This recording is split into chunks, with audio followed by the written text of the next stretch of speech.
Yes student, आज हम बात करेंगे अपने नए टॉपिक की relation between the roots and coefficients of an equation. Okay,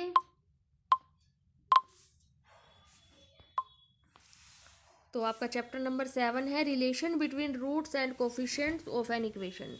देखो, क्वाड्रेटिक इक्वेशंस को आप सॉल्व करना सीख चुके हो क्वाड्रेटिक फॉर्मूले से, फैक्टर मेथड से। अब हम बाइनोमियल इस तरह का एक्सप्रेशन लेंगे ए नोट एक्स की n plus a one x की n minus one up to a n. All of you know that this expression is a polynomial where n greater than equal to zero. एक integer होना चाहिए। A nought a one a two a n ये सब के सब constant है। X is a variable. Okay, this is a polynomial in x. अब यहाँ पर ये जो a nought a one a two a n ये सब क्या है, ये कोफिशिएंट्स हैं इस पोलिनोमियल के। Okay, and a nought is not equal, if a nought is not equal to zero, अगर a nought not equal to zero है then this is a polynomial of degree n. क्योंकि जो इसमें x की highest power आएगी वो N आएगी, that is called the degree of the polynomial. और वैल्यू को हम कैसे लेते हैं, एक्स इक्वल टू ए पे मान लो आपको फंक्शन एफ एक्स की वैल्यू निकालनी है, तो जहाँ पर भी एफ एक्स है वहाँ पर आप ए पुट कर दोगे। जैसे देखो, इसने एक एग्जाम्पल दिया हुआ है, f x equal to 3x cube minus x plus two. ये एक पॉलिनोमियल है। एफ ऑफ वन निकालना है तो एक्स की जगह वन पुट कर दिया। एफ ऑफ माइनस वन निकालना है तो एक्स की जगह माइनस वन पुट कर दिया। अब हम आते हैं इक्वेशन पे। Any polynomial equated to zero gives an equation.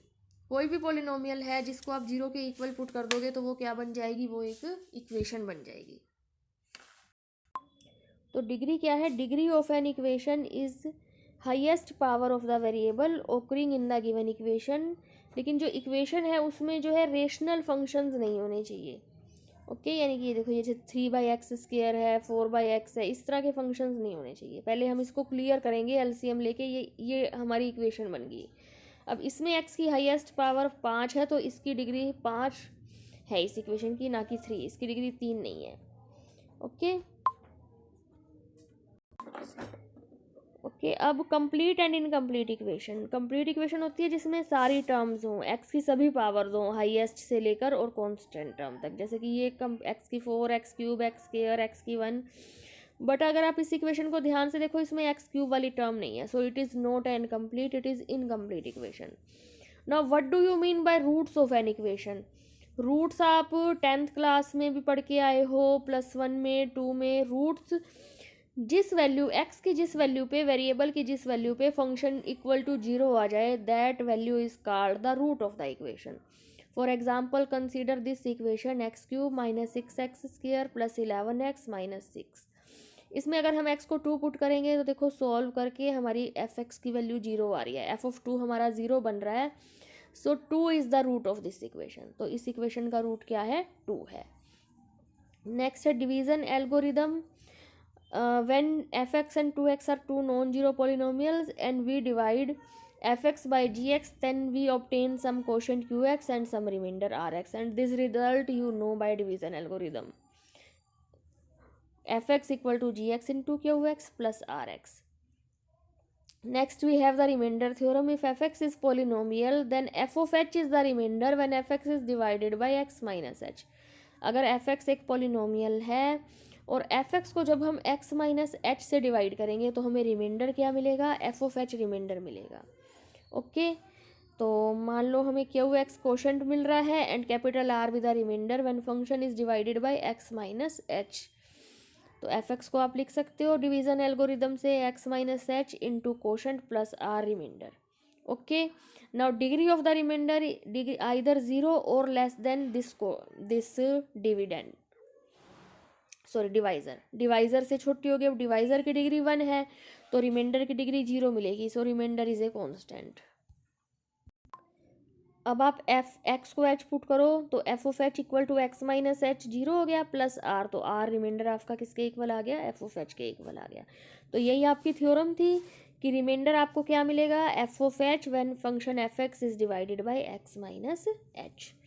Okay, now factor theorem, if alpha is the root of the equation then the polynomial is exactly divisible by x minus alpha। अगर alpha इसका root है तो ये जो polynomial F x है ये x minus alpha से exactly divisible होगा। नाउ क्योंकि अल्फ़ा इसका रूट है तो एफ ऑफ अल्फ़ा किसके इक्वल होगा, 0 के इक्वल होगा।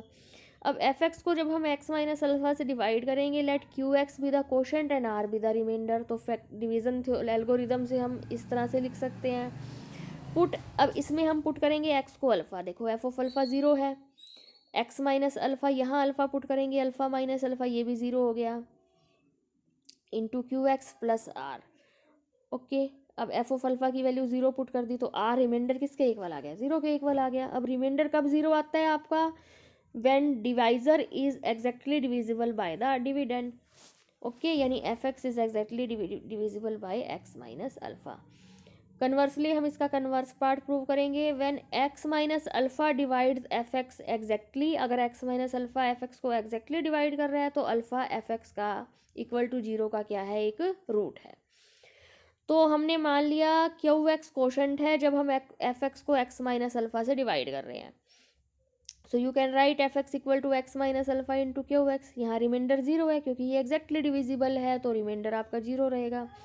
अब यहाँ पर अगर आप एक्स को अल्फ़ा पुट करते हो तो एफ ऑफ अल्फ़ा, यहाँ अल्फ़ा पुट करने से 0 बन जाएगा, तो एफ ऑफ अल्फ़ा 0 आ गया। ये क्या इम्प्लाई कर रहा है कि अल्फ़ा इसका एक रूट है। ओके, नेक्स्ट है show that x minus 1 into की पावर 2n माइनस एक्स की 2n plus 2x minus 1 is divisible by this polynomial.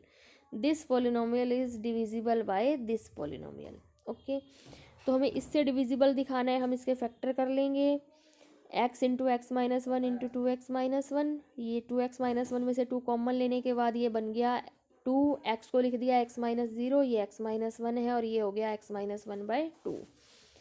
अब ये आपका पोलिनोमियल है, हमें अगर ये इससे डिविजिबल दिखाना है तो हम ये शो करेंगे कि x माइनस 0, x माइनस 1 और x माइनस 1/2 ये तीनों इस पोलिनोमियल के फैक्टर्स हैं।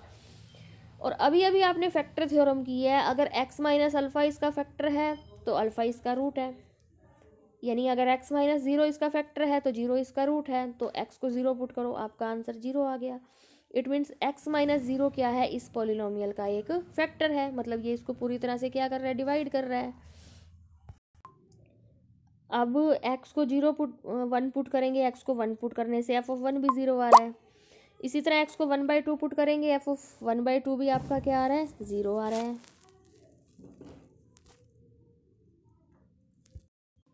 इसी तरह हमने x को 1/2 पुट किया तो भी फंक्शन की वैल्यू हमारे पास किसके इक्वल आ गई, 0 के। तो f ऑफ 0 भी 0 है, f ऑफ 1 भी 0 है, f ऑफ 1/2 भी 0 है, मीन्स ये तीनों इसके रूट्स हैं। Means x minus 0, x minus 1, x minus 1/2 divides f x exactly, ये एफ एक्स को एग्जैक्टली डिवाइड कर रहा है। तो it means 2 into x minus 0, x minus 1, x minus 1/2 divides f x exactly. So we have, ये जो पूरा का पूरा पॉलिनोमियल है ये एफ एक्स को एग्जैक्टली डिवाइड कर रहा है। ओके, नाउ हम डिवीज़न की एक और फॉर्म पढ़ेंगे, सिंथेटिक डिवीज़न। देखो, लॉन्ग डिवीज़न प्रोसेस या ऑर्डिनरी डिवीज़न प्रोसेस से आप अब तक डिवीज़न करते आ रहे हो, it is a long process. Synthetic division से हम शॉर्टकट में इजीली डिवाइड कर देते हैं, तो इस डिवीज़न को हम सीखेंगे यहाँ पर। सिंथेटिक डिवीज़न में देखिए, जैसे आपको x cube plus 5x square plus 4x minus 15 को x माइनस 3 से डिवाइड करना है, तो सिंथेटिक डिवीज़न में हम सभी वेरिएबल्स के कोफिशिएंट्स लिखेंगे। एक्स क्यूब का कोफिशिएंट 1 है, उसके बाद एक्स स्क्वायर का कोफिशिएंट 5 है, एक्स का कोफिशिएंट 4 है और कांस्टेंट कोफिशिएंट -15 है। और हमें डिवाइड करना है x माइनस 3 से, तो x इक्वल टू 3 हम यहाँ पर 3 लिखेंगे। तो फर्स्ट 1 को आप एज इट इज़ यहाँ पर लिख लीजिए। अब इस 1 की मल्टीप्लाई 3 से होगी, 3 इंटू 1, 3 यहाँ लिखा जाएगा, फिर ये ऊपर वाले 5 में ऐड हो गए, ये 8 बन गया, फिर 8 इंटू 3 24, फिर ये 4 में ऐड हो के 28 बन गया, 28 इंटू 3 84 और 84 15 माइनस करके ये बन गया 69। तो ये आपका रिमाइंडर आ गया है और आपका कोशेंट आ गया। देखो एक्स क्यूब है और x माइनस 3 से डिवाइड कर रहे हो तो 1 डिग्री हमारी कम हो जाएगी डिवाइड होने के बाद कोशेंट की, तो आपका कोशेंट आ जाएगा x square plus 8x plus 28। तो अब आप देख सकते हो, देखो लॉन्ग डिवीज़न प्रोसेस में भी जो कोशेंट आपका सिंथेटिक में आया है सेम आपका लॉन्ग डिवीज़न की प्रोसेस में आया है और सेम रिमाइंडर है। लेकिन आपने कितनी ईजिली और शॉर्ट, कितने कम टाइम में आपने सिंथेटिक डिवीज़न से डिवाइड कर लिया।